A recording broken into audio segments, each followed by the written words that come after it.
Hello, everybody. Welcome to this week's edition of the Crubcast. My name is Kevin. I'm your streamer for this week. For those that don't know, we stream live at twitch.tv/crub_official every Tuesday ahead of our Friday podcast recordings. Today, our host for the episode is famous Twitch streamer JTart9. How you doing, Justin? That's me. I'm the famous Twitch streamer. I'm doing good. Thank you for leading me in. I'm also here with my good friends Moriarty. Hi. I'm here with my good friend Chris. Hi, that's me. And I tolerate Trev, so he's here too. Yeah. I'm grateful to be tolerated. I mean, that's all you can really ask for at the end of the day. So what are we talking about today? We're going to be talking about a phenomenon that I have coined the collective discourse over multiple pieces of media. It's when you kind of have that water cooler talk about something that you're experiencing right now. So whether it be a TV show that you're watching and you go to work and you're like, oh, did you see the new episode of Better Call Saul? Or Slippin' Jimmy. Or Slippin' Jimmy, the new animated series. Or you're back in elementary school and you go to recess and everyone's talking about the new Pokemon game that just came out and where you can find Mew under the truck. Things like that. And we're going to have that be our main topic for today.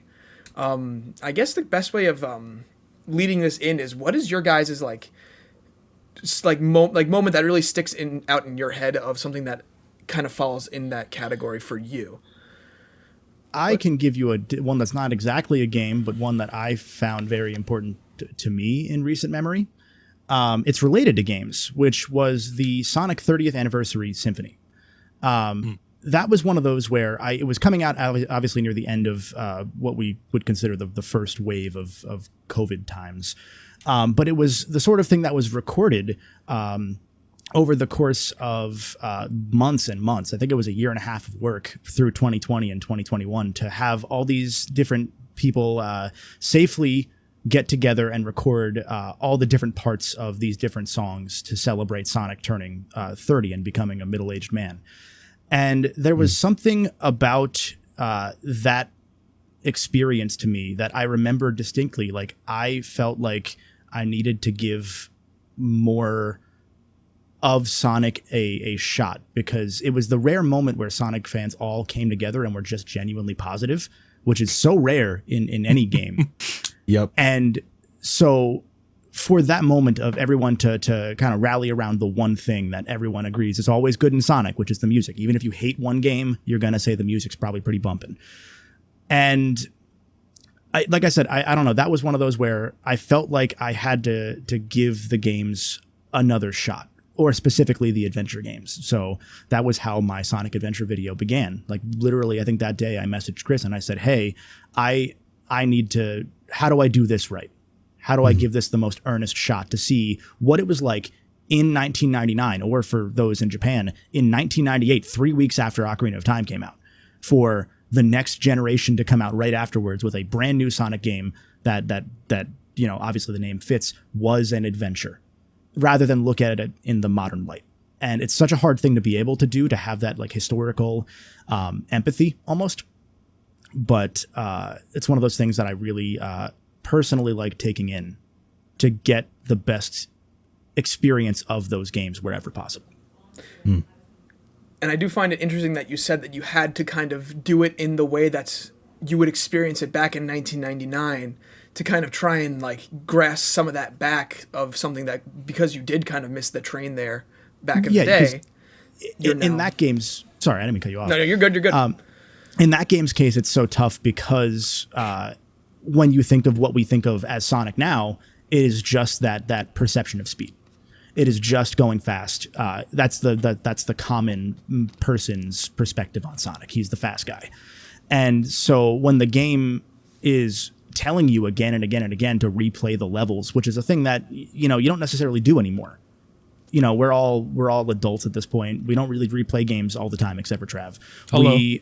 We play them once and we come back to them every couple years, but we have to move on to the next thing, and I think that there's a unique perspective for that kid-like mentality of, well, this is the only game I got this year, so I need to play it for 6 months. I need to play the C ranks, the B ranks, the A ranks.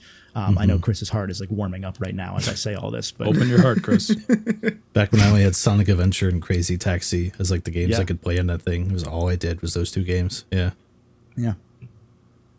I especially like you mentioned, you always have to be on to the next thing, because I think that kind of like Justin mentioned, you maybe feel like you're late to the conversation sometimes if you don't play a game when it comes out. Like I was thinking when you played Like a Dragon Ishin a few months ago, you're like, I can't wait to talk about the ending with you. I am like 8 hours into that game still. I don't know when I'm going to get around to finishing it. By the time I get to the end and go, oh, this is what Kevin was talking about, and I come back to you and you'll be like, what? No, I guess I remember. In that case, I have good news for you. Our friend of the channel, Mini-Me, recently finished that game too, and we talked about it. So it's still fresh in my mind, and it's one of those where it's not going to not be fresh in your mind. So don't worry. No spoilers for Ishin for those that are listening. Don't worry. Okay. Chris, what was yours? What was your go-to example of that sort of experience? Pokemon is such an obvious answer because like I grew up in the exact right time frame for that to just be an ever-present thing. But I wanted to kick it over to Digimon actually, which at my school had a very similar thing. Like we all like Pokemon and we talk about it all the time. But once we all started watching the anime more of Digimon, that became the thing our imaginations kind of jumped to at recess all the time. And we'd always talk about all the different Digivolutions and whatever nonsense. And I'd try to talk to them about the PlayStation 1 Digimon games, but no one had them. So I was just like a weirdo, like cult leader trying to like evangelize to everyone. Like, no, like it's bad, but like, it's cool. Like you should come to my house and play it. No one ever took me up on it, but that was kind of the thing. Like it was like this weird microcosm of people who were like, people who didn't even like Digimon, but so many in our little class group of like 20 people were into it that by association, people were into it, even though they weren't into it. Like it's distinctly people I remember who didn't care about video games or even cartoons at that age. They were just into farming and tractors and things from where I live. But I could talk to them about Digimon, and by God, they were still watching the show and into it. Maybe just to have something to talk about at recess, because this is literally all we talked about for like a year. But now, so much Digimon.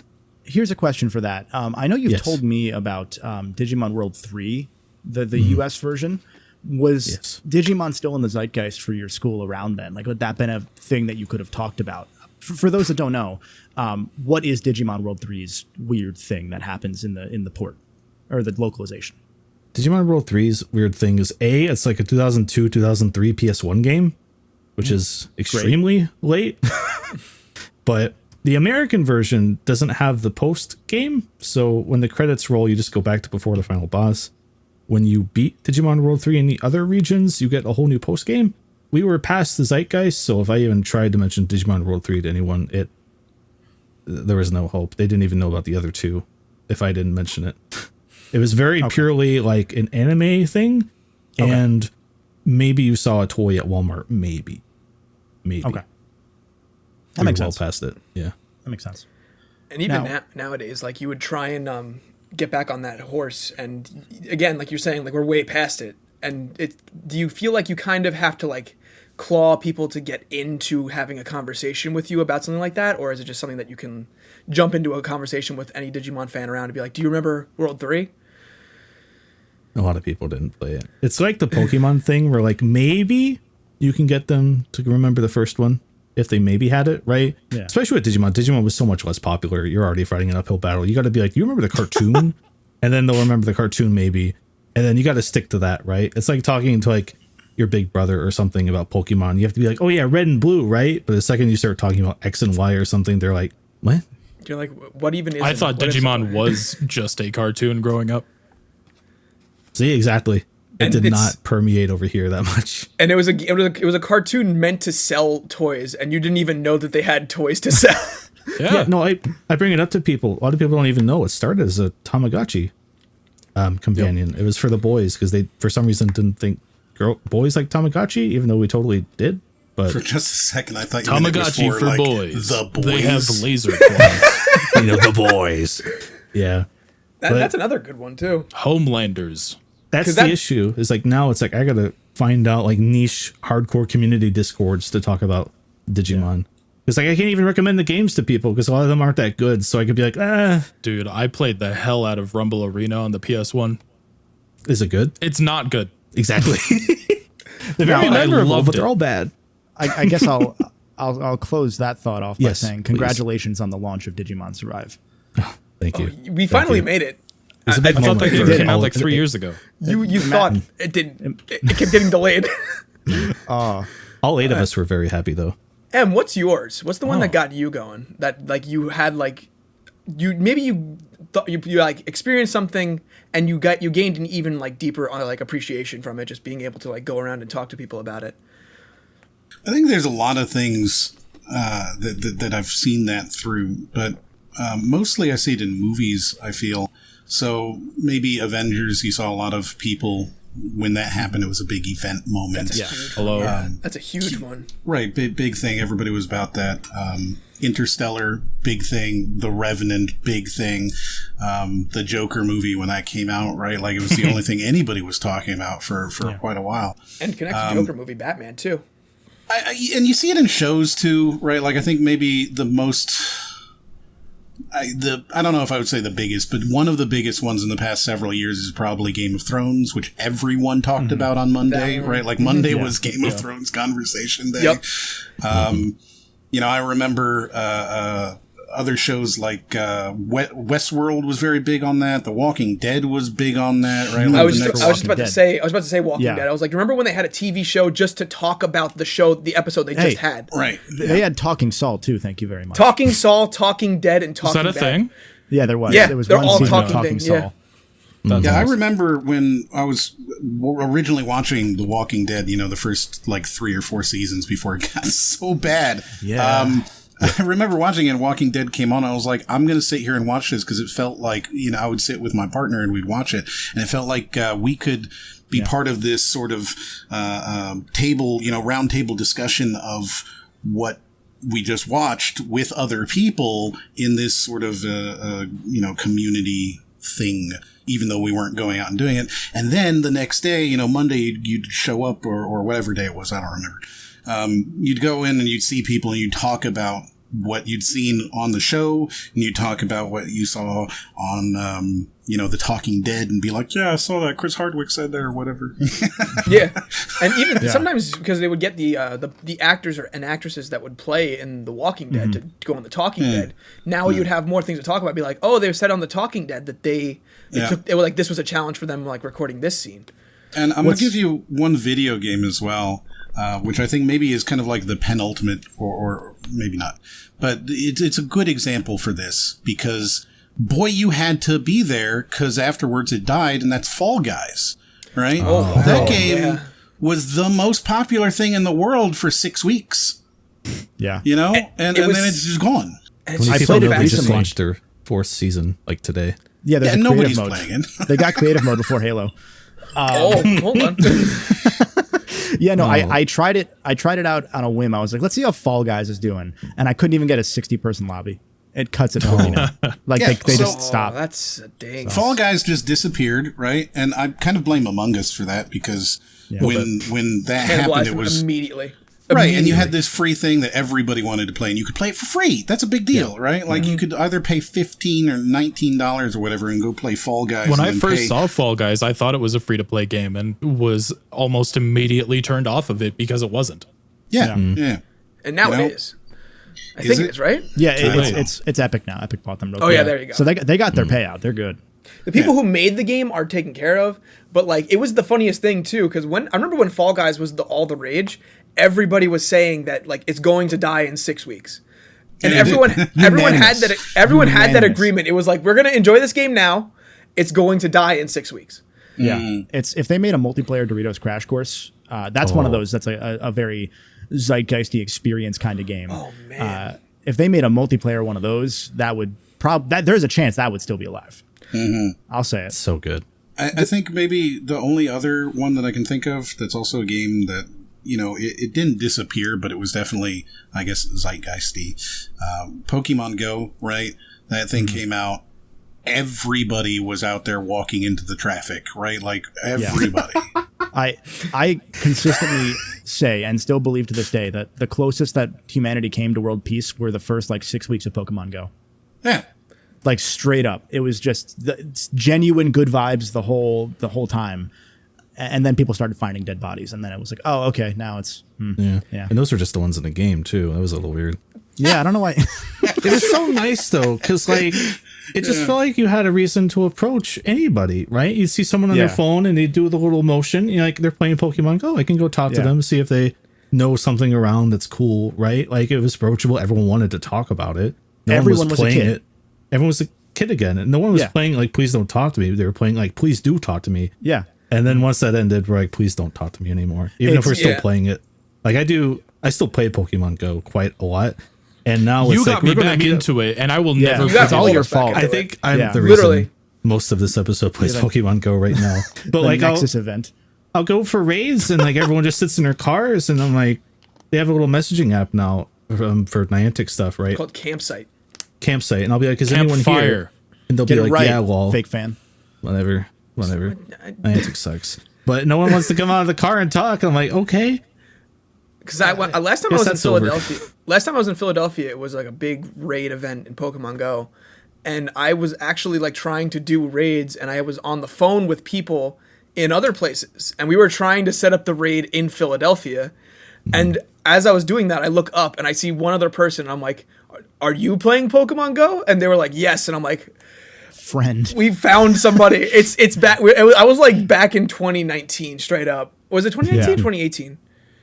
17? 17. 17? 17. I want to say 17. When it came out? Yeah. 2016. 2016. Pokemon been Go to the that polls. long? Come on. That's right. Oh, it's Pokemon Go to Pokemon the Go to polls. the polls. Oh Yeah. my god. Yeah, It of was course summer it is. 2016. Of course So it is. maybe one that's kind of more recent would be The Last of Us, right? Like I know show. at least Yeah. for us, when that show was coming on, we were all getting together, you know, within the next couple of days and talking about Yeah. it. I would There's- go and to it's- work, and people who don't play video games was watching that show. It's Yeah. that is the next Game of Thrones in that regard, to the point that I saw recently that it did like 32 million viewers per episode average on Max. Wow. Not counting HBO. So it's the biggest show they've ever done, and it's only going to get bigger. That's crazy. Yeah, to the point that like after my partner and I finished that season, I was like, hey, we should play like the first 5 hours of The Last of Us 2.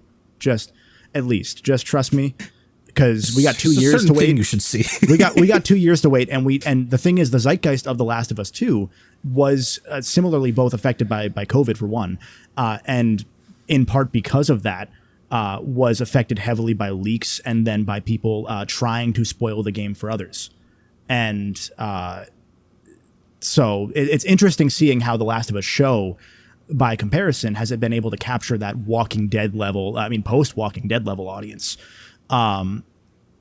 and give us a chance to see the alternate universe where that collective experience of part 2 is what it was for part 1 and for the show. Like, we get to see both universes now, where it was leaked and where it wasn't.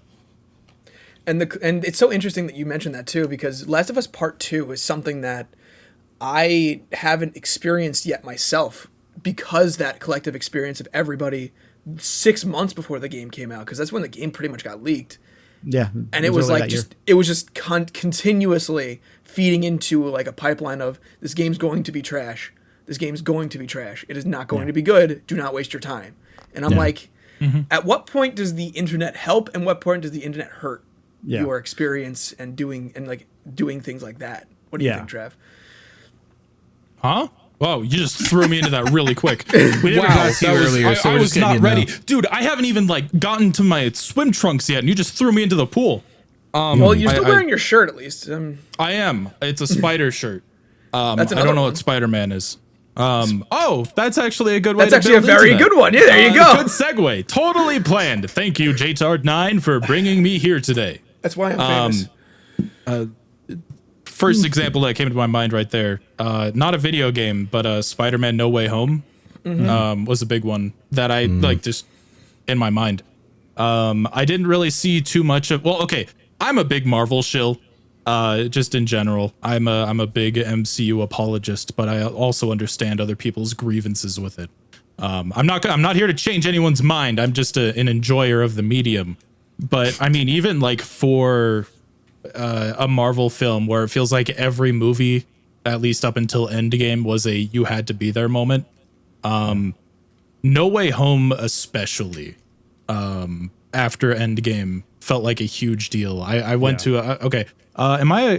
Movie's been out for a while. Am I allowed to bring up the big moment? I would. I would just say okay. I would just I will say just the say big moment. The big moment near like the setting up for the third act of the movie, big moment that got people really excited. Being in a theater packed with like-minded people. I know that some people don't like it when people cheer in the theater, but with those kind of experiences, Marvel movie, like I didn't even get that feeling with Endgame, which I think felt like a bigger event to me. Like being in a room full of Spider-Man fans that just love the history of the character in that moment. I don't think I've had an experience like that since. And that one's interesting because I think part of why my theory would be is that was the first full release movie post-COVID. Yeah. Like that was end of 2021. So. That was the one that Disney was like, okay, we can finally do things again, we feel. So we're going to push it. It's the holiday movie and you're going to come to the theater to see it. We're not putting it on Disney Plus and getting sued again. That was what, Black Widow? Yeah. There's kind of a nice climate around that moment you mentioned too. Cause like there were some leaks, and there were some like leaks from the set even, but for the most part, people were just going around like, I'm not going to talk about it. Like you just should go see it and then we'll talk about it. Like I saw a lot more of that than like people just posting the thing you're mentioning. Yeah. And it was like nice, it was like everyone was just courteous about it. It was like kind of a nice feeling going into it actually. Sure my brain kind of handles a lot of that. I think a lot differently than other people. Because when I see leaks like that, there's still that excitement in my mind is like, oh, we got to see if this is real or not. So like, people saying this character is going to be in the movie, say that with really any movie, I guess, not even specific to No Way Home. Like, I don't take it as like, oh, well, now the surprise is ruined. I'm like, oh, I got to see if this is real.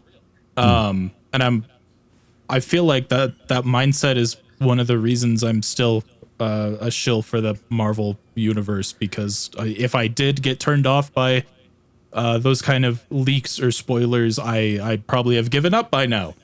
Honestly, I remember there's a distinct moment where Justin said something to me about Final Fantasy VII Remake, about how that game's plot goes. And he said like one sentence, like apparently this, and I was immediately like, now I want the game.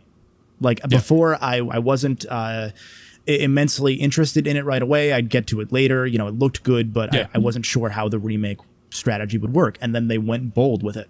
And I was like, okay, that's what I want out of modern media, going in and like creating a remake in the gaming space, because we get all those sorts of different tweaks and creative license being taken on movies, on shows, but not nearly as much in games, because gamers want a one-to-one remake all the time.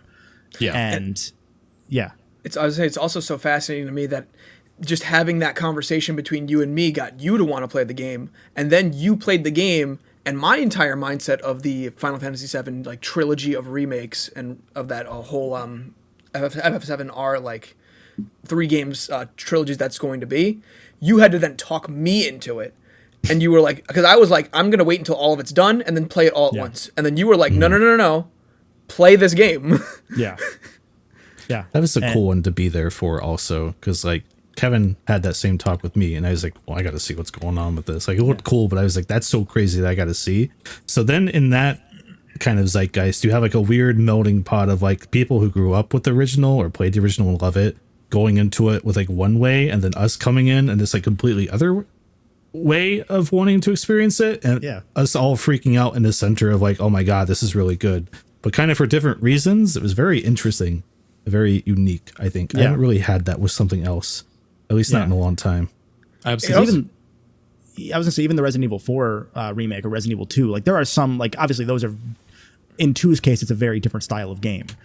Same with the Resident Evil 3 remake, but 4 is mostly the same game, but with some tweaks, and it's better. but this was just a completely different experience while being the same experience. And it's the act of being a fan and being part of the story by being a fan. Like that's one of those weird, almost an additional immersive experience because, you know, Final Fantasy VII has the worst kept spoiler of all time. It is the Star Wars big plot event, you know. I still haven't been spoiled on it. Yes, you have. I'm not. I probably have. You have. If you watched okay. Sephiroth's trailer, you've been spoiled on it. Like Sephiroth's trailer for Smash Bros.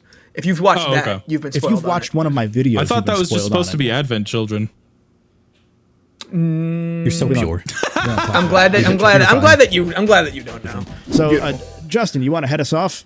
I would love to. So another thing the reason why I had this idea to have this discussion with all of you is because personally I had an experience recently with my good friend Nico, aka All Hail Buckets, member of the Crubcast. Rest in and peace. he was talking about He's alive. He's very much so alive. Why? He's not on this episode. What do you mean why? We were having this conversation because he had just recently picked up God of War Ragnarok. Mm-hmm. And I was speaking with him and I was like, hey, how are you enjoying the game? I haven't played God of War, the first one on the PS4 yet, but how are you enjoying the second one? And he was like, man, I'm really, really enjoying it, but I feel like I kind of missed the boat. Because I wanted to try and talk with people about God of War Ragnarok. I'm really enjoying it right now, but everyone that I talked to has either played it when it launched and is like, oh yeah, that happened. Or they're like, I haven't played it before. So how do you guys feel about like missing out on experiencing that like first opening weekend where everybody is talking about the new game or missing the newest episode and you're like, oh man, I can't hear anything about this right now. I have to block it all out basically just so I don't get spoiled when I come back to it whenever I have the time. So my thoughts on it are kind of complex. So if anyone wants to go before me, go first. No, Trev. All right. So I feel like there is a deeper, like it's so much more than just missing the boat and being like, oh, well, I'm late to the game, whatever. Because from my perspective and my history with things like that, if you are not late to the boat, chances are you are probably keeping up with it before launch, and your expectations and etc. for the game are going to be drastically different from how you ended up playing it. Even if you're just like a week late playing the game or so on. The example that comes to mind right now is, for me personally, is Pizza Tower. I didn't keep up with that game at all. I didn't think anything of the game before it came out.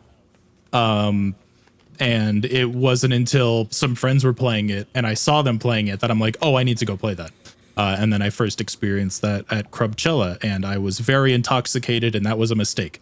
But then when I came home from that and I played it, I feel like seeing everything blind, like having basically no comprehension of that game, that friends of mine have been hyping up and keeping up with and talking about in detail for over a year, my experience is way different from theirs. I mean, I guess this is a bit of a unique example because in this case, there were beta builds and everything that you could play and experience for yourself before the game came out. But I came to the game, I first played it like a month after release, basically blind. And what I got was a full experience that was incredible. And I feel like a lot of my personal enjoyment, the thrill that I got from that game was because I wasn't keeping up with it. So I was late to the boat. Yes, there's a little bit of that regret, I guess, that envy of missing out on that conversation. But at the same time, like, I don't think I would trade that experience that I got personally. I think we have an interesting perspective as well, as creators, because no matter what we do, when we play a game or experience something for the first time, there's an audience there that's ready to discuss it as if for the first time. an audience that's Absolutely. excited. That's Like actually every very time true. you posted about Pizza Tower, I remember I would like look at it. And I'm like, I'm not super interested in the game because Wario Land it's good. I just don't love Sure. it. I mean, I'm the same way. I understand. Yeah. Yeah. And so every time you posted about it on Twitter or community posts on YouTube or whatever, I would look at the comments and see people like, oh, I'm so excited to hear you talk about it. Like people want to share in your experience of the game. And a counter version to that was while you were late to the party a little bit, because in part, you have other things you have to play and other experiences you have to have as part of your job. Yeah. In the same boat for me, to go back to God of War Ragnarok, I couldn't talk about that game with anybody because Straight up. I That's was right. one of NDA. I NDA. was one of the only creators that got the IGN timeline. I got that a little after them, but I had the same embargo date as them. The team at PlayStation actually put a lot of trust in me to like, hey, if you spoil this, we will come for you type thing. And Nice. so I got to play the game without knowing anything about it, without being able to find anything about it. So if I get stuck, I'm screwed, which is why I didn't play on the hardest difficulty, because I was like, no, I'm on a deadline here. I'll play on hard number 2. Mm-hmm. And I because down the road, then I see Sean Wolf Chaos, another Crubcast member, playing it at launch. Shout and I out. see Nico playing it a few months down the road, 6 months down the road at this point. And in Nico's case, he's sending me like videos of like, oh, I think this is going to be the thing for this character. And I'm just like, that's a prediction. I'm not going to say anything to that because I can't answer that because it's your experience to have. If you were like, I'm at this point, here's what I think about this, I can discuss that. But I can't discuss the later detailed things with anybody because I was, one of the very fortunate few that got trusted to be so early that there's no one to talk about it with. And I've seen that happen with other creators with other games. I won't name any names, but there was an embargoed game that actually it was another Sony game that year that I was in a server with a couple of other creators, and I saw like a very large creator say, hey, has anyone got this game early? There's a thing I'm stuck on and I need help. And so they broke embargo together by staying under embargo and talked about it in a very, in separate DMs. Is that technically against embargo? I don't know. I've never asked, and I'm not going to, because if I ever that feels like a really large gray area there. It feels like something they look away from because I hear a lot of like big reviewers. Chris and I have done that. I was gonna We've say, done that. Also. Yeah. I was gonna say, Sony I was gonna say I'm like, talking like IGN, GameSpot tier Yeah. people. I've seen them be like, "Oh, we were talking about it, trying to help each other on this thing." I'm like, okay, I guess. Yeah. What else are you going to do if you're stuck, right? Yeah, email But- them, like that kind of Email them, be like, "Please help." I still remember I got some Yakuza games to review, and no one was playing them. Right, I was way ahead of everybody, but they were out in Japan. So I was like going and trying to find what the discussion was like and trying to Google translate it and understand, be like, do people like this? Do people dislike this? Like, am I Yeah. off base? Like, I'm just wondering like what people thought of it over there. Yeah. And then you get weird things like that, especially where you're like trying to get in on like another country's conversational Yeah. tone around something. That's a weird place to be in. Well, and that's another angle that I didn't even think about touching on, which is am I off base? Not that we as people reviewing games or media want to use other people's opinions, but we want to make sure like, oh, I got stuck on this thing, or these characters don't shut the hell up. Like I want to make sure that's a thing that I should mention. If it's a thing that isn't just a bug to me, because if you're getting things early, especially with games, there's a ton of bugs that they just say, hey, there's a day one patch, obviously. Some of the audio stuff will be fixed. Some of the graphical bugs will be fixed. So you don't really talk about those. Sometimes it's even as simple as like, the business here is opinions, right? You just want to know what other people think. Like if you're doing it, you're interested in what people think of these things, you know? So Absolutely. sometimes just that.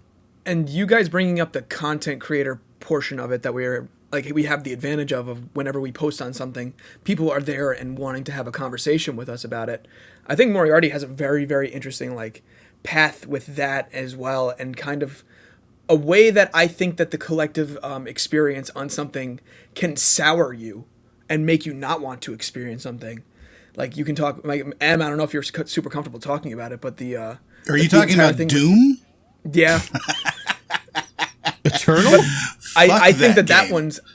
that one's super interesting. I still remember when before Trav had joined the Crub ecosystem and we were just chatting. I was like, yeah, the Crub server has That was my first exposure to Moriarty. Yeah, and he was like, I disagree with everything he said. Yeah, and I was like, I could find the watch. text logs right now. I was like, this guy sounds like a dumbass. What the fuck? Yeah. So Moriarty, why don't you want to talk about your feelings on this game? What's exactly. wrong? I am still used as a curse in certain subreddits. I generated millions of views in reaction content for other people who were insulting me. And even then, I will say, like, I didn't agree with your points. I still thought that you brought a respectful angle to it, and I thought that a lot of the reactions that you got online were undeserved. I woke up every morning for a year until I eventually privated that video. I woke up every single morning for a year being told to kill myself by some new commenter. Every single morning. So Usually at some me. point I don't remember what year it was, they released the first QuakeCon trailer of Doom Eternal. Duke Nukem Eternal. Duke Nukem Eternal. If only. I'm in for that. You honestly. just had to be there for Duke Nukem Forever. You really did. You just had to be there. Really did. Honestly. So, Honestly, that is one of them. They released a trailer, QuakeCon trailer, and I watched it and I was not impressed. Like, it can happen. You watch a trailer and you go, wow, that doesn't look super cool. There's no real, connection to the actual game. And we all know that these vertical slices are so very different from the eventual game. And so I made a video where I talked about the things I didn't like about it, right? And I said, I don't think this looks cool and this doesn't look cool. And it looks like they're trying really fucking hard. Right? Like they're trying really, really hard to be super edgy and super extreme. And boy, isn't he so cool now? Look at the Doom sausage marine who's the size of, whatever. So mostly it was the aesthetics that I didn't really like. And I talked about the aesthetics, and I didn't really talk about the gameplay because there wasn't a whole lot of gameplay to talk about. And this was around the same time that you had this huge outbreak of people complaining about the wokeism in Doom Eternal because one of the Mortally challenged. Yeah, exactly. So you immediately know what I'm talking about. The mortally challenged thing. For those who are listening, Travis trying to fit the Doom Eternal hat on.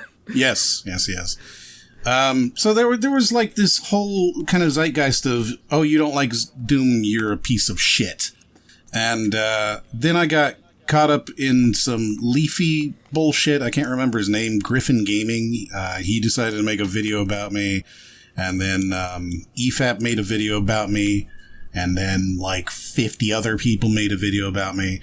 And that sucked. It was super, super, super, super, super sucked. I got review bombed by like every video I had was disliked by thousands of people.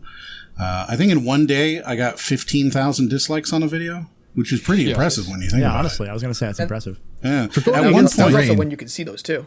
and the thing is, at one point, right, that video was the most, by percentage, the most disliked video on YouTube because it had 99 point something percent dislikes. Right? It was the most disliked Justin was video. the only famous person here. I didn't know you were that famous. Wait. I didn't know we were in the presence of someone who had a record. Right? If you took any video over 5,000 views, it was the most disliked by percentage on the entire platform. It was wild. And again, I was being, attacked every day on every platform that I was on. I was being attacked on Twitter. I was being attacked on Instagram. Who goes on Instagram to shit on somebody? Right? Who does that? It was awful. I love it was this absolutely story terrible. especially because the game came out, people kind of liked it at first, so people were talking about it, right? I feel like now I see very mixed feelings. It wasn't even out yet. The game wasn't It out wasn't yet. even out yet when you were talking about it. The game didn't come out. Like, I was talking about it a year before it came out. Off of a first impressions review from a trailer at QuakeCon a year before it came out.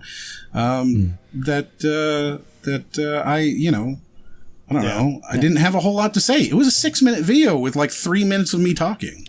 Well, and in your case, it also like affected the growth of your channel. So there's even more of that. Yeah. Like because of the low watch time and people just coming in to dislike it. Oh, dude, my channel-wide watch time went down under 15 seconds. Yeah, and it's like, wow. At a point that shouldn't even like YouTube shouldn't even count that algorithmically, but that's a whole other topic that if we go into how the sausage is made, we would find Doom Guy there. So honestly, yeah. Now imagine if you'd just been a good boy and said, I think it looks good. Oh man, it looks super cool. I would have gotten 12 views, right? But I would have put away. But you wouldn't have gotten bombed. Yeah, 12 view Andy. And that's kind of another topic on this that I really wanted to touch on was just has the collective experience of media in general, do you guys think it's gotten better or worse since the advent of the internet? Because Moriarty was one story that I really wanted to talk about because it really does show like the dark side of having these discussions and having it on a platform that literally anybody can see it. There was a point where I was going to quit, man. Like I was looking at this and I was talking to Kevin actually. I was like, I don't think I want to make content anymore. I'm tired of waking up every morning. I would look at my phone and every morning there would be a thing there, a notification there that says "fucking kill yourself" every morning. And so I'll take that and I'll say one of the micro rants that I would probably go on regarding the change in shared experience over the course of internet history, and even pre-internet. When you go to like, I'm going to count Zelda 1 as pre-internet for all intents and purposes, even though obviously it existed at that point.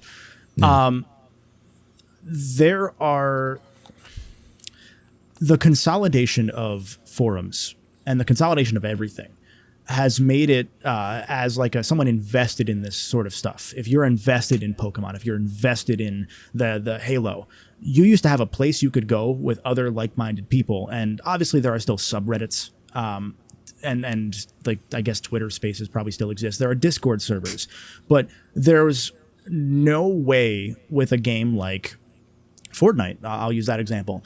There's no real way nowadays to, if you wanted to go back 5 years from now and you wanted to see what people thought about the game in that moment, you would have to go through Twitter searches and you'd have to find the exact specific part of Fortnite that you wanted to see discussed.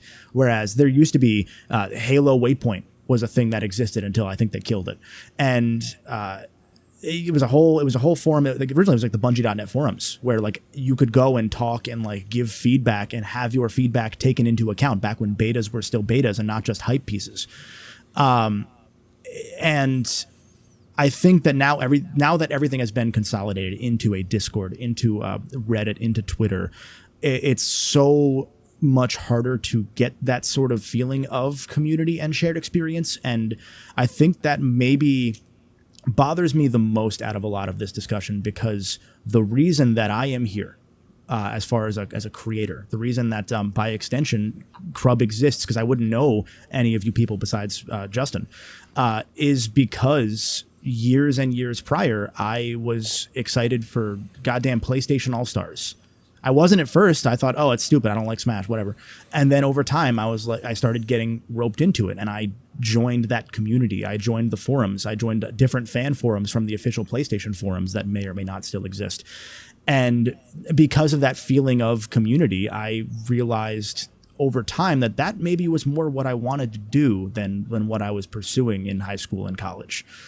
And it's because of that I had started trying to build that community for others, not for myself necessarily, but to build something that people can use as a platform to discuss within context, because that's what often gets lost.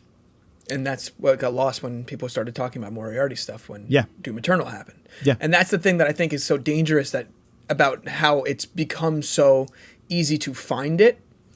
And I think that the negatives are much more highlighted among the people that really like it, and the positives get much more highlighted among the people that really don't like it. Because another one that I would like to bring up is Dexit.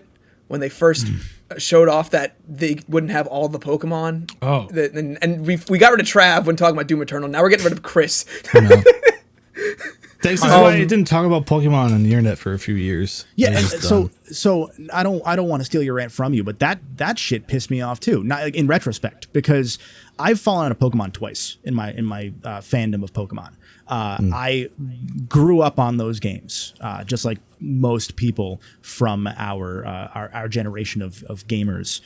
And I fell out around Gen 4 for a bit because Diamond and Pearl looked slow, and then Platinum came out and was sick.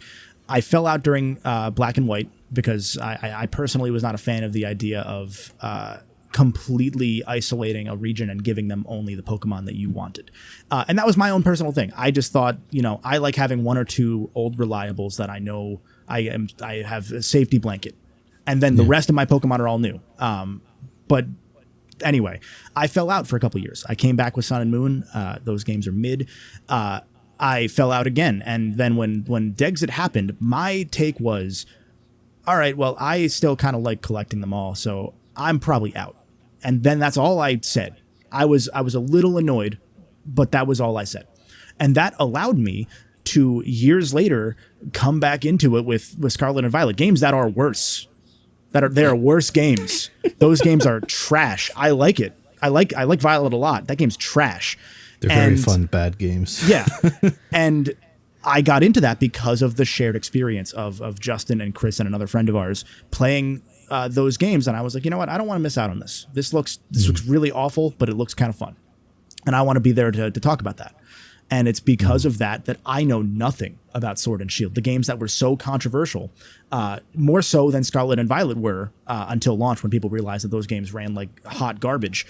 And so I get to go in completely fresh because I didn't spend 7 months over analyzing things and complaining about every single pixel, because I just moved on. You look at your personality. That's so weird, guy. Yeah, like God forbid that people grow up and grow out of things and then maybe try and come back to them. It's when you grow out that you get the chance to come back to that sort of stuff. And I don't know. Retroactively, that really pisses me off because it's just another example of the ability to trend worldwide that has opened up so many discussions, but in the same breath led to so many of those discussions just being a pissing contest. I have a very short example. I saw there was some parent on Twitter last year. Sonic Forces, not a very light game, but someone just posted like, hey, my 5-year-old's playing Sonic Forces and they're having a good time. Look at their score from the level. Sonic fans found this tweet. They shared it out. Like, Sonic Forces? Why aren't they playing a good game? What are you doing to your kid? Sonic Forces? You should give them Sonic Mania. That was like the good Always Sunny in Philadelphia banner. Just like Sonic fans found the tweet. Just text on screen, black background, white text. It's just like this weird thing where it's like you have to just take this and blow it out and show it to everyone on your follower list and be like, this is dumb, look at this, let's all go bother this person, instead of just, I don't know, just looking at it and going, huh, and just go on. Yeah. Like there's definitely a negative there in terms of everything filtering down 2-3 websites we tend to go to discuss things. I've been thinking about like what Justin posed, right? Like, is it better now? Is it worse? And it's worse. Because like Moriarty, if you just went to like, I don't know, buy the water filter at your hypothetical workplace, or you went to your friends and was like, I don't know, like Doom Eternal, there's some stuff about it, I don't know. They'd have just been like, whatever, and that would have been it, you know? It wouldn't have been some big thing. And like, it's cool to be able to put this stuff out to so many people and have it resonate. But some people, it's just not worth resonating to them. And I don't like that it is this way. So for what it's worth, right, like I took that and I think I made a positive out of it. I have made some friends with some of the people who did reaction videos on it. I've built, I did a full hour and a half long review of the game where I gave it a fair treatment, and I came away going, yeah, it's fine, whatever. Like I feel that I came away from it better, but the literal year that I was going through, it sucked, and it destroyed my channel for that year. Everything I put out was trashed on, like it sucked. I would not want to go through it, but I'm also okay that I have, Yeah. and it's something so fascinating. It's you've poisoned the water hole for the community around Doom Eternal has poisoned the water hole for you. Oh, I'll never play Doom Eternal. Exactly. I never played any of the DLCs. I have no interest in the game. I hope that id burns to the fucking ground. And I was, at one point, a massive id fan, but I don't give a fuck about their game anymore. I don't care about it because the community is the most toxic community I've ever interacted with. Yeah. Oh, yeah, right. How do you feel about that, Trev?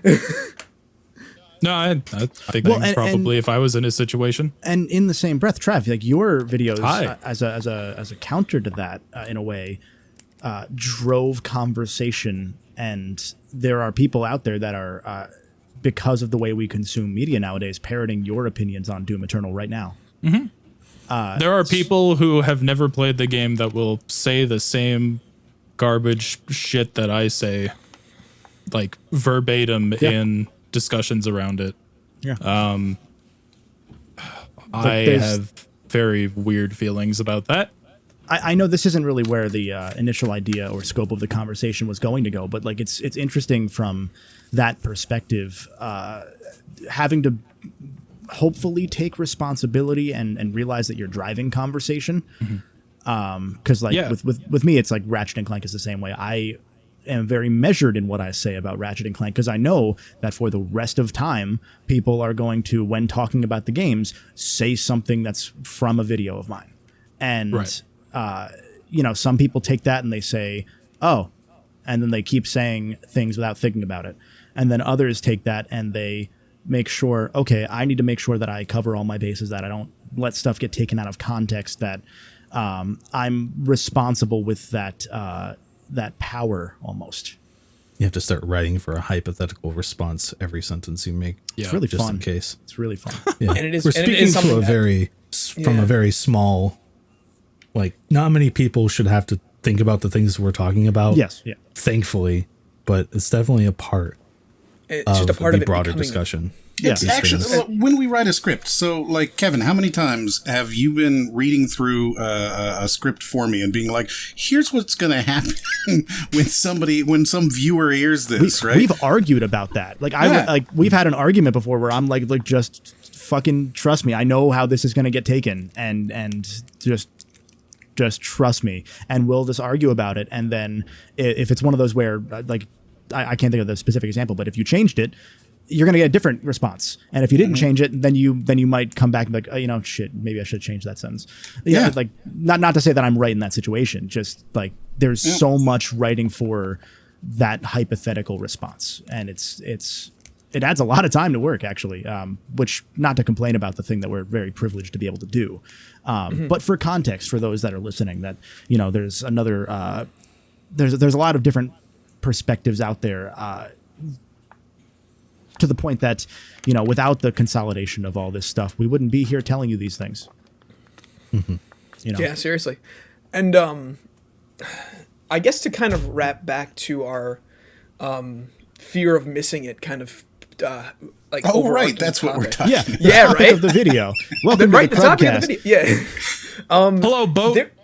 How do you guys feel about like things like MMOs? Because like those are just immediately like if you weren't there, even something like Fortnite when they had like the Ariana Grande and the Travis Scott concerts. That has like, surpassed MMOs. Like it's just games now are like that. Yeah, every just game. Games in general. Like Halo Infinite is I will say it, ruined because of the fact that it's a service game.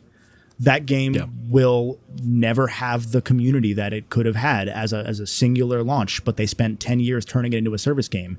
And so now you have to deal with FOMO, because if you don't get that skin, it might never come back. They did that with Crash friggin' Bandicoot twice.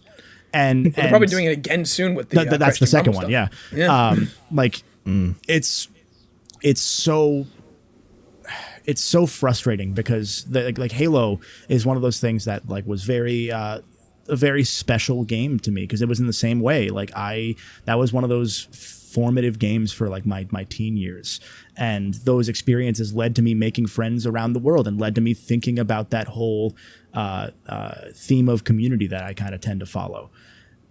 And how a lot of that is just you had to be there, and we had all of our times on like Xbox Live party chats. Not all of us, because we met way after this. Yeah. But in high school, it was exist. Xbox. Travis actually hadn't spawned from the tube Yeah. yet. Yeah. I was still living in like this tiny little neighborhood that had no electricity. That's It where was- we put you. God. It was a weird thing to be outside of the voice call stuff since you're on that, because I had a Wii. That was my online gaming thing. Me too. Like, the only time I ever played Halo was at my neighbor down the hill's house for his birthday party, and I hear people always talking about Halo and the kills and later Call of Duty and the prestiges and all these things, and I just had no idea what was going on. Like, I was missing out the whole time. I didn't get that until I met some of you guys that started playing Apex, and I was like, oh, I get it. I wish I'd grown up with this, because I can't go back and play Halo the way it was. Like, You can't go back and do it. it's there in the Master Chief Collection, but that's not the same experience at all as growing Yeah, I up feel with that. you had at a all. week. You had a week when it all dropped on PC, and that was like almost as close as you're gonna get to like original Halo 3, Halo Reach matchmaking, because everybody was super excited for it being back on PC. But then the way that things are going nowadays, you got a week with it, and then we got to move on to the next thing because something else is coming out. It's And like I mean, from the time of recording, Zelda comes out this next upcoming yeah, Friday. the Oh, only new more Apex season, valuable guys. Yeah, Oh, the the new only- X Space is true. the only more valuable thing than the money that they're trying to get you to spend on games nowadays is the time that you're spending on them, because the more hooked you get in, the harder it is to break out. And it's become, obviously it's become monetized to a different extent, but it's just frustrating, because those, like, I can't see, like, Fortnite obviously is one, but I can't see Apex, despite being a game that's been played by more people than Halo ever was. I can't see Apex being the kind of game that 10 years down the road people truly reminisce. And that's not even to mention games that are like the small indie multiplayer games that don't exist anymore. You get like an Among Us that pops out of nowhere, a Fall Guys, but like, do you remember Monday Night Combat? Yes. That game Yeah. was fire. That game was incredible. Awesome. Yeah, super good. And just dead. Just completely dead. Yeah. And it was one of those Xbox Live Summer of Arcade games back when Microsoft was the forefront of the Indie. digital storefronts and indies, and like they had the first sales. That was the first seasonal sale that anything ever had in the gaming space.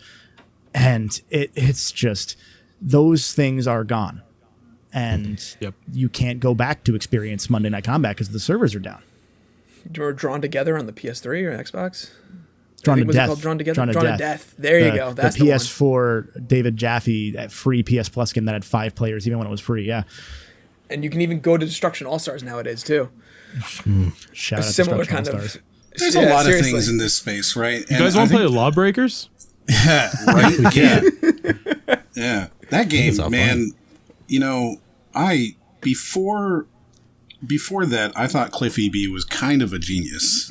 And then watching how he reacted to the whole Lawbreakers, and then what was that Royale game that they pivoted to? The Realm Royale? Yeah. I forget the name. They did There's with so the many. bikes. They all blend together. Well, because Cliff E.B. was like, okay, well, if we can't do Lawbreakers, we're going to do this Royale game because we're going to whatever. And I don't know, watching that whole thing, so I used to think that Cliff E.B. was a genius, but I'm not going to go off there. What was I going to say? You threw me off. I have no idea who. You it is. said it. Justin, what did you do? That's true. Damn it. What was I going to talk about? It was 'cause I was so gonna say- important and poignant. If you remember what Moriarty was saying, subscribe. Leave it down below. If you remember what Moriarty was about to say, you can always watch these conversations and join in and don't miss out on the FOMO of missing out on talking and hanging out with a bunch of people that really enjoy the Crubcast I over hope on you our don't Twitch channel, miss. And if you, twitch.tv/Crub_official. and if you are in the Twitch chat right now, currently watching the live streamed version of this podcast, tell us what Moriarty was going to say. If you're in the Damn YouTube it. comments, say his words for him, and those will legally be what he was going to say. Contractually binding. Yeah. We can agree to it. We'll consent for Yeah. him. No. No.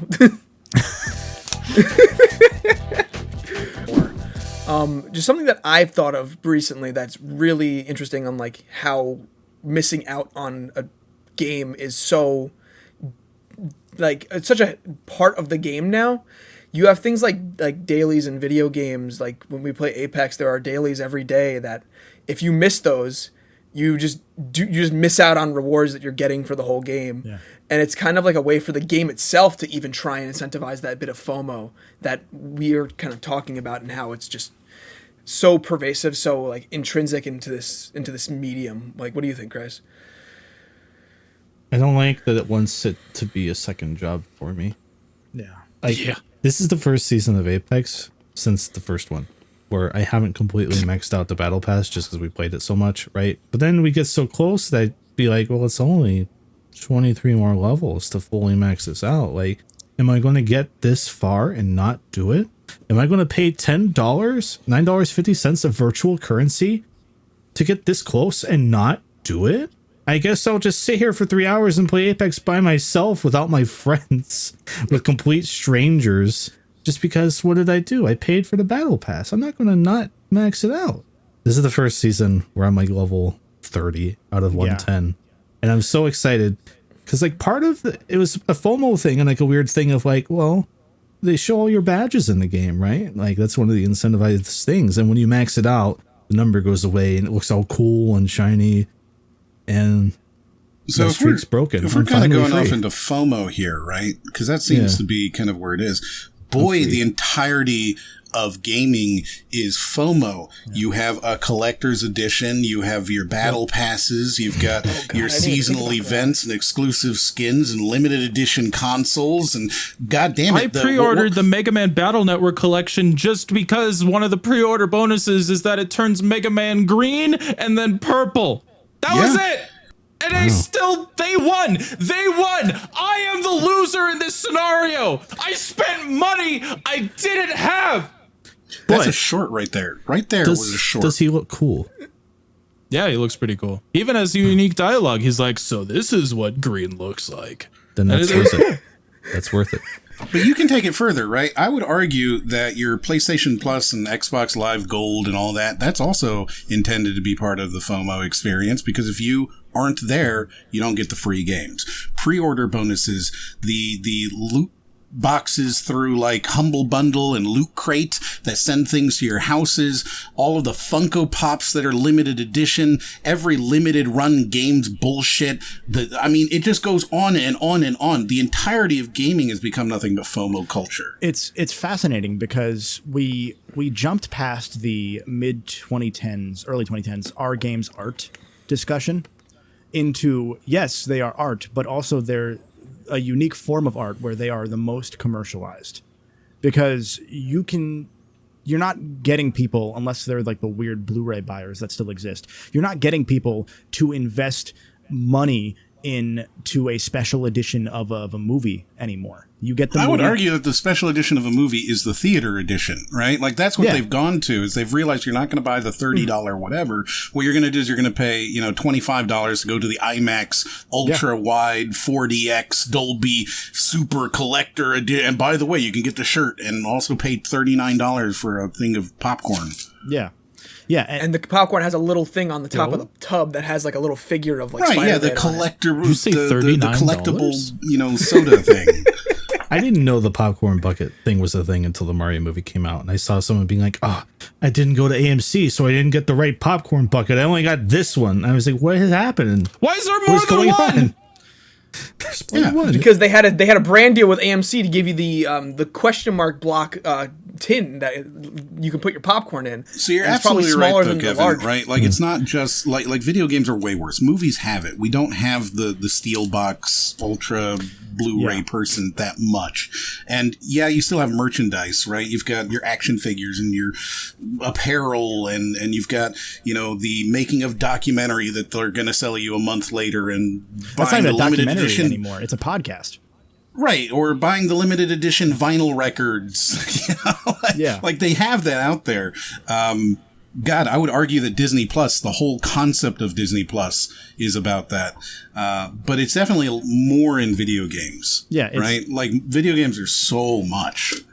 And it's fascinating because as games have grown audience-wise, I know that there's been some discussion of whether there's a maximum amount of players that invest in a thing like a console or like play games at a serious level. But honestly, in the post-COVID era, it seems like that's been shattered. So there are more casual players that invest in like temporary experiences like a Fortnite or whatever that don't Yes. get hooked, but there are so many more whales in the video game space than there are that are subsidizing with an IMAX movie. And at least with an IMAX movie, you're getting an experience out of it. What experience do you get from Trav's Green Mega Man? You get Green Mega Man. He's green. I'm not necessarily going to go like that because I think what you get out of it is maybe a little bit more personal. Sure, but I sure. think that the argument there is real because, and a lot of people don't realize this, but in 2020 the video game industry surpassed the global box office. It is huge, right? To be fair, 2020 was massive. Kind of unique, Right, but it's still it's still above it now. So it's like post the COVID, it's fact still that that way. it It passed hasn't it at recovered all. past it. Yeah. It hasn't recovered to past it. Yeah. Right, like it has surpassed the global box office. Video games have for a long time been a bigger industry, right? When you look at Avatar, which hit $1 billion, it took, I think, 30 days. Wow, it made $1 billion in a month. Call of Duty does it in a week. On a cheaper budget. Video games are a way bigger industry than people actually kind of understand. This year it is expected to hit $200 billion. Right? It's a massive. It's massive. It's absolutely massive, especially when you consider that in 2010 it was under 10 billion. Right? We have seen just the biggest, most disgusting growth in video games, and most of that is coming from the FOMO. Yeah. I feel. I mean, And not only that, I feel like, so here's the thing that I have a little bit of a unique view on because I played the most FOMO-driven video game enterprise imaginable. Ooh. Oh, you Genshin? Which is the gacha games, yes. I have a friend, they released a new gacha game, and my friend was like, I had to download it get day one and get to the point where I can do dailies, so that way I don't miss out on getting the rewards from doing dailies. Like, even that one day of downloading the game, I had to get to that point. It's Where insane. now I have gotten to the point where I can get the in-game rewards. So not even talking about like money in general, like just the experience of experiencing the game, like talking with people about the game that you're playing. If it's a live service game, it's like, well, did you do your dailies yet? yeah. And if you haven't done your dailies yet, why not? I think You've your been friend joining the needs rest a of us friend doing to your talk to. That sounds very scary. Unfortunately, that friend is me, so I get a lot of it. You're just Oh, like, play more okay, wait. Genshin. Use my creator code JTART9. I want a creator code. Genshin, give me a creator code. You can just use whenever it for you need. yourself, though. Yeah. That's Put fine. in your own code. I'll take my Are we getting kickback mad from at him spending for money. the grind? Come on. Yeah, Yes. get your money. You got to up, do not it your money somehow. up. Come on What's he now. going to do? Play the game? God Someone forbid. has to play the game for me. But it's just it's something fascinating to me that FOMO of like you could have missed out on watching the new episode and now you can't talk about it with your friends until you get back home after work and watch the episode. Yeah. You missed out on the launch day of Halo 3 and now you don't really get that experience of The servers being down. playing Halo 3 and you don't get the experience of those servers exploding. And even to this day, people have realized that that's a big part of it, and a big part of that conversation is you got to be there. You got to be there day one. You got to be there when everybody else is experiencing it. Because if you're not experiencing it when everyone else is experiencing it, you're not getting that full experience. Even like when Moriarty was talking about with the theaters, you're paying $25 for the theater experience, but you're having that experience with other people in the theater. You're going to the theaters with your friends. Yeah. You're experiencing this thing together. And that is something that's just so fascinating to me with like media and just like entertainment in a whole. And if you allow me to go on a little bit more of a tangent, Kevin and I have been talking his about mic. recently. It's all of the sports. Like when sporting events happen. Like every game after every playoff game, Kevin and I are talking about. It's like, yo, have you seen the last game in the NBA playoffs? Yeah, and that's something that's just circus and bread type stuff. Yeah. To an extent. I don't want to cut off your point, but I do want to circle back once you're done. Sorry. No, that was pretty much the end of my point. Oh, Is like okay. that part of being there when it's happening and being there and experiencing it when it's happening. Yeah. And in something like gaming where there is an entrance fee, and something like movies where there is an entrance fee.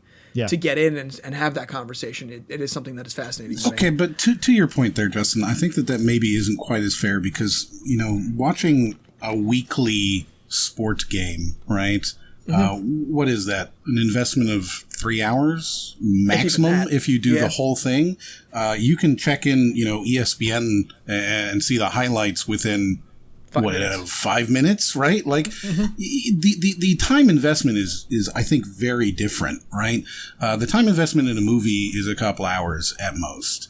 The time investment in a TV show is maybe 10 to 13 hours, and that's pretty big investment. That's when you're watching all these things and talking about. The time investment in a video game can be hundreds of hours, right? So asking me to stay up on every video game is a lot. Yeah, and it's fascinating because as the money's grown, there's a push to get more of the pie from each individual person. But to circle back to what you were saying, Justin, you were talking about the experience of your friend where he was like, I have to get the dailies on day one.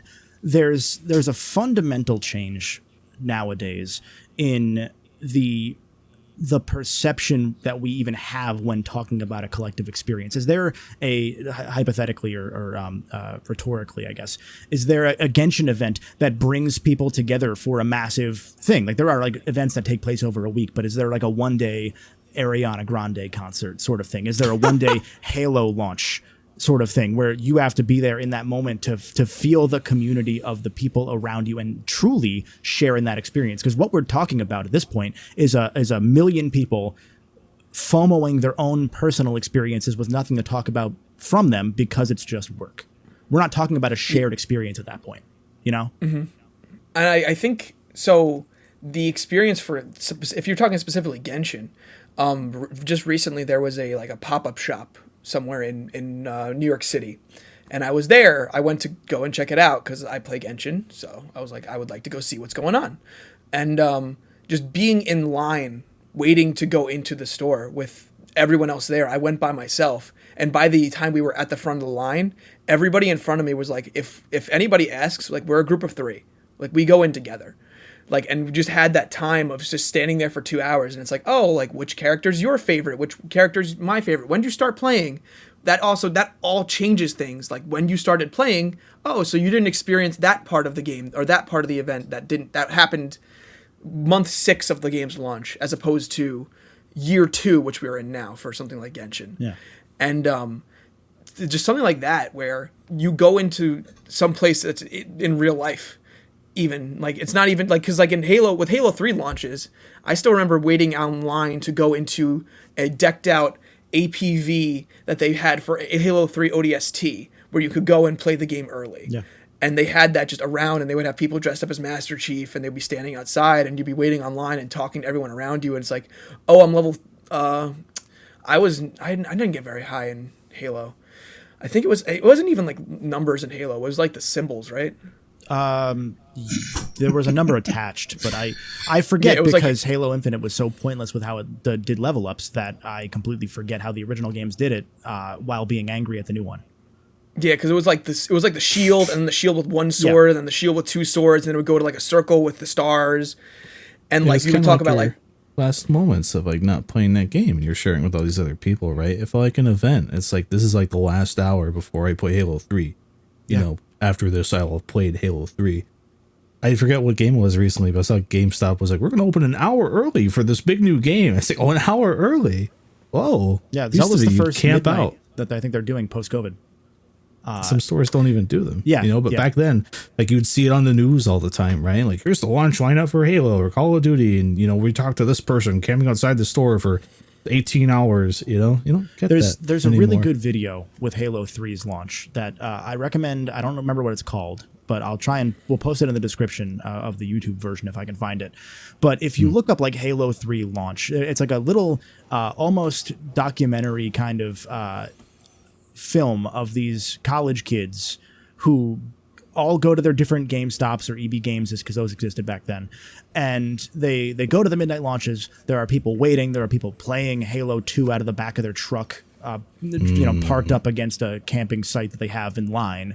And like they show themselves shopping for the Doritos and Mountain Dew, because of course that was already the thing.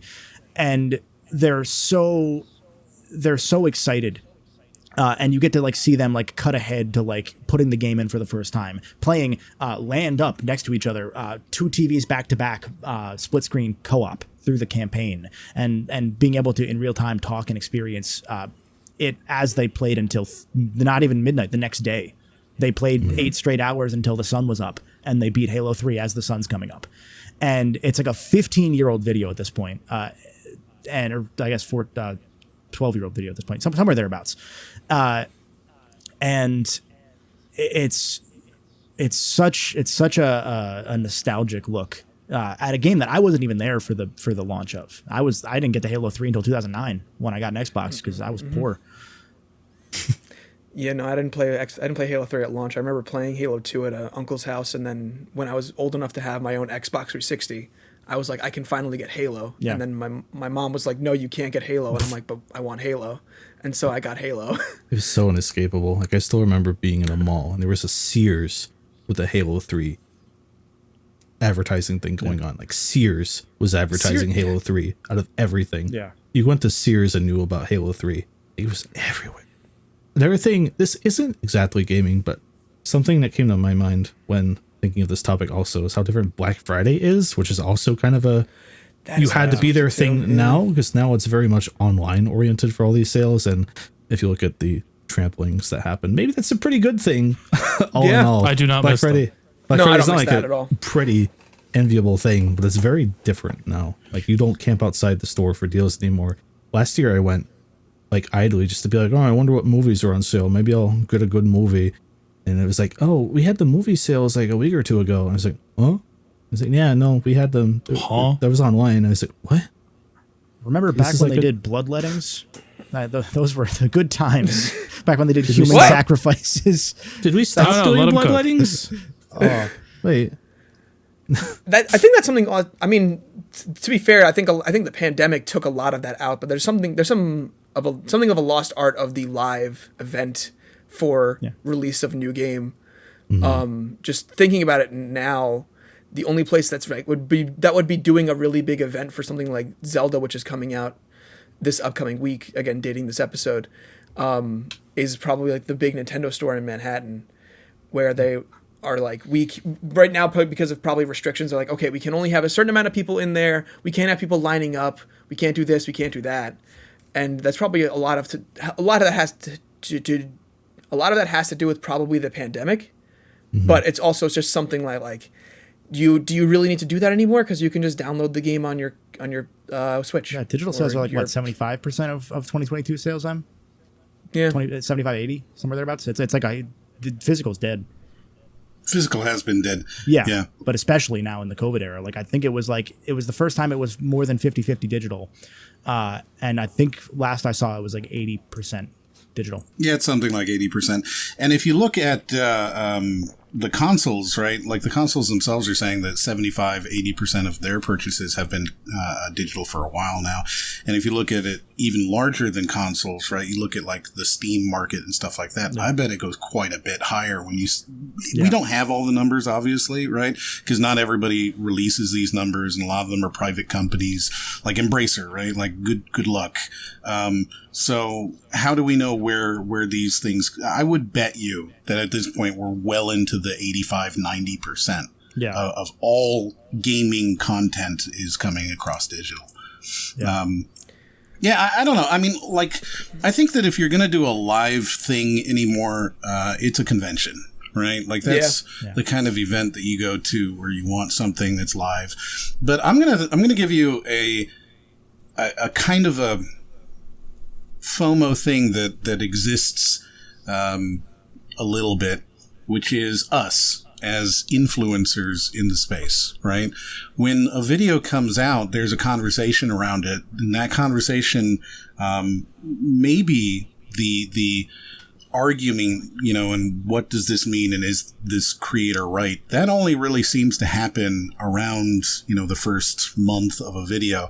When Donkey puts out his video, right, we're all going, oh, what stupid thing did he say this time, right? And then we look at it and we see the stupid thing he said, and we go, oh, that's really dumb. And then people argue about whether it's the stupidest thing or just another stupid thing, right? Yeah. That doesn't really happen so much 2 months, a year, 3 years later. right? So we're part of this, especially when a new game comes out, right? When you do your God of War Ragnarok video, you're part of that FOMO as well. And I don't know, I at least think about it and how I affect that kind of a circle. And that's part of why I even try and like, you know, a lot of us try and make our content evergreen when we talk about content, but that's why you try and like make it so that the discussions can happen down the road. Cause I always like seeing people come in like 6 months later and say, I know I'm late, and they give their thoughts, and it's a shame that they don't get the chance to get the replies necessarily, but, they do still have that chance because the videos aren't just, you know, day-to-day topic news videos, because those are good as a moment in time, but that's no different than watching the news every day. Right. You know, I would be fascinated to see somebody like Yang Ye, who I think is huge in the gaming news space. I would be really fascinated to see how many people watch any of his older videos. Yeah. And I think it's interesting, too, about like the discussion that you can have around those older videos. Meanwhile, like something like you said, it's like topical gaming news. You're not really going to have that discussion because that discussion happened. Yeah. What are you going to add to that discussion with hindsight that you can't just have a new discussion? Hey, I was right. It's valuable from a historical perspective. That's what I like about those things existing. Yeah. But it's, I don't know. It's like you said, it's fascinating. I don't really have much more to add than that. Yeah. And I think that we're starting to butt into the end of the pod. So for the end of the pod, I'd like to ask everybody a closing question to kind of something that relates a little bit to the topic. If there was one game that you could go back and experience the launch and like the entire like conversation surrounding it, which game would you like to go back to? Are we including hype around promotional material? Literally, you just go back to exactly where everybody else was. You don't have hindsight. You just have like, oh, I'm excited for this. Because I would say, for me personally, are we limiting it to something that we have experienced before, or something before our time? Whatever you prefer. Do you want to do I'll something that finish you your didn't thought. experience? Because I was going to say, for me, it's between either like an MMO that I can't play now because the player base is just different, or for me, it'd probably be something like probably Smash Melee. Because I'd be so interested in seeing the hype surrounding that, because A, it's a new console generation, B, it's a brand new one in a very like beloved series at that point. See, it's on GameCube, so only 5 people had it. Exactly. So just seeing the like, because I was there for all the like in-person events surrounding Brawl and everything past that in terms of Smash Bros.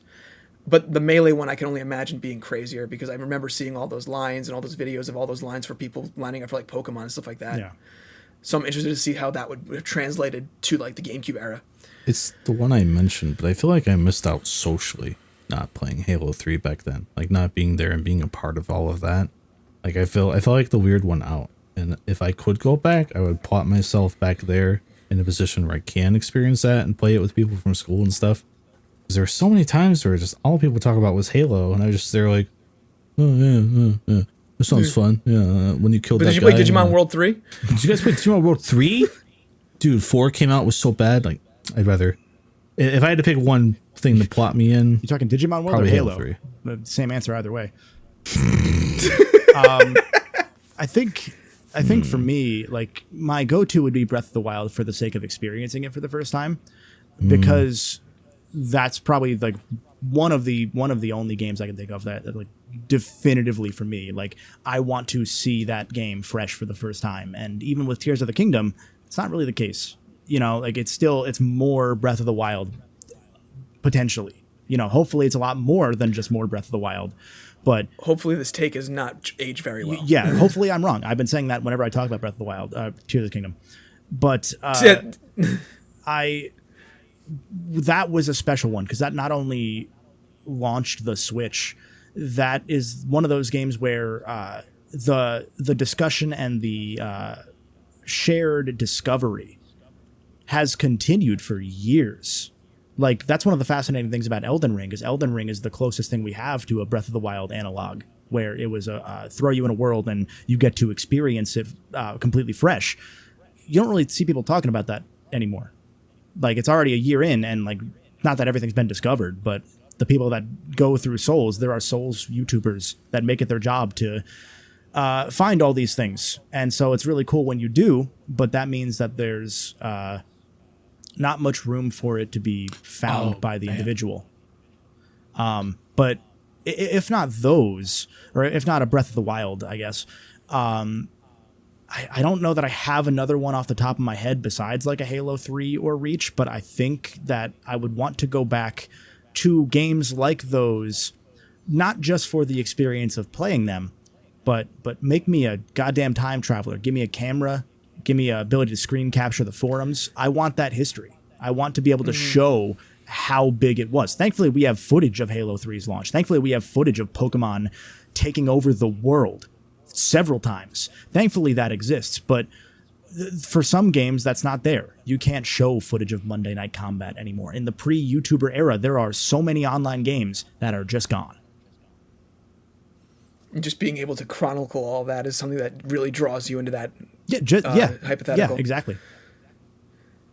Em, do you have one, or am I going to poke Trav? You know, I don't know, right? Like, I feel like I'm relatively blessed when it comes to this because I got to experience as much as I would care to. You know, I think there are some moments that I would choose to go back and live again. But I don't know that there's anything where I feel like regret for missing out on it.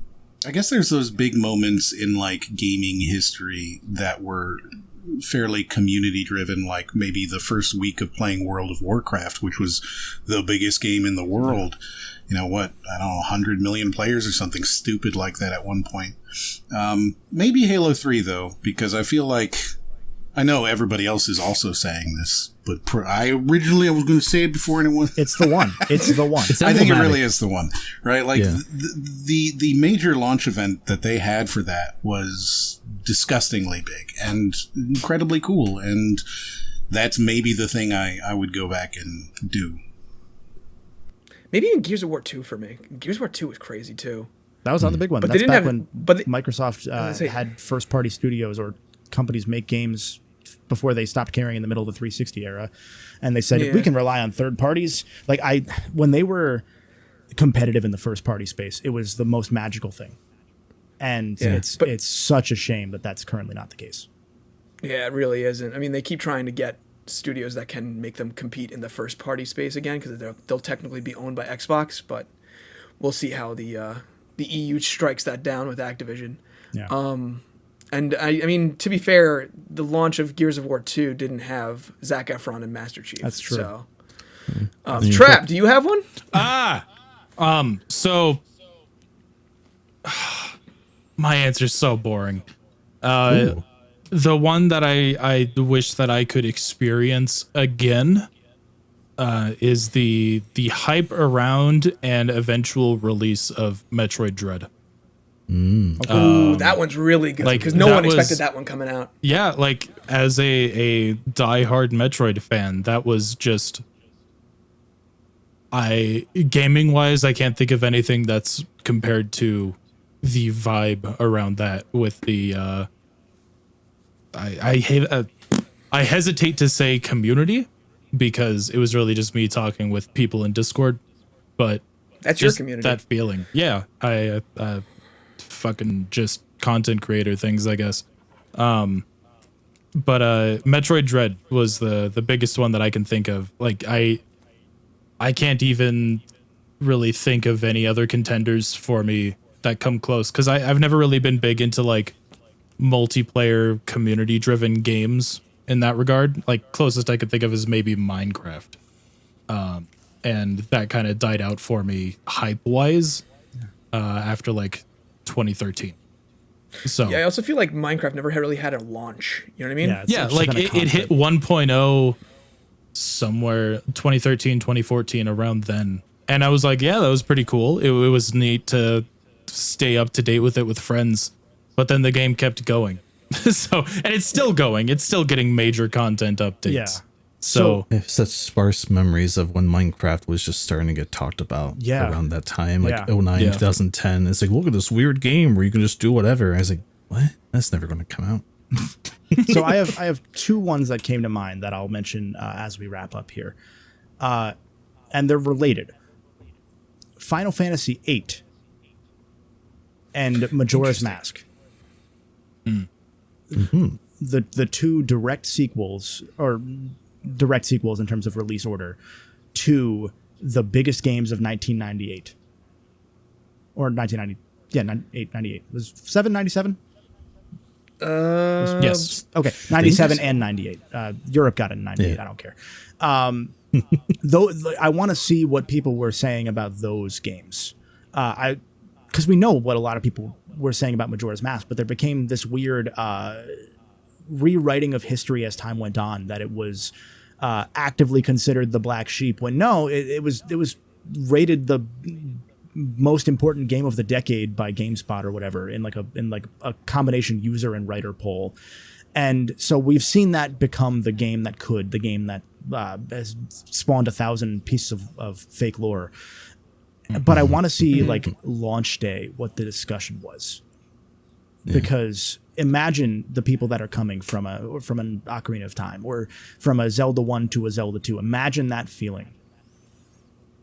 And just trying to see like what their mind space is like, Yeah. we just experienced Ocarina of Time. Yeah. What on earth are they making next? Because even then, like, it's only because of YouTubers that Zelda 2 is seen as such a divisive game as it is, because the people that were in their 20s when YouTube started taking off as a platform that you could create on as an individual, though they were growing up for Zelda 1 and 2. So the ones that didn't like Zelda 2 were able to shape that narrative. And it's only in the years since that the ones that are the older heads that now know how to use technology get to say, no, actually Zelda 2 is good.